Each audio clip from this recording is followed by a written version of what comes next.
Ölüm çox yaxındır, bir göz qırpımı qədər yaxın. Qulaq asan yoxdur ki. Qulaq asan yoxdur, əlac nəyə qalıb? Əlac budur ki, göstərəsən.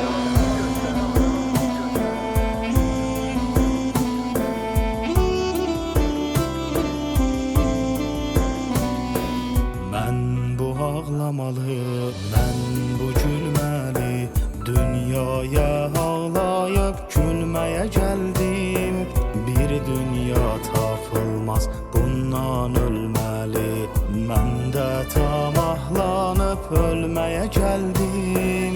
Mən bu ağlamalı, mən bu gülməli, dünyaya ağlayıb gülməyə gəldim. Bir dünya tapılmaz, bundan ölməli, mən də tamahlanıb ölməyə gəldim.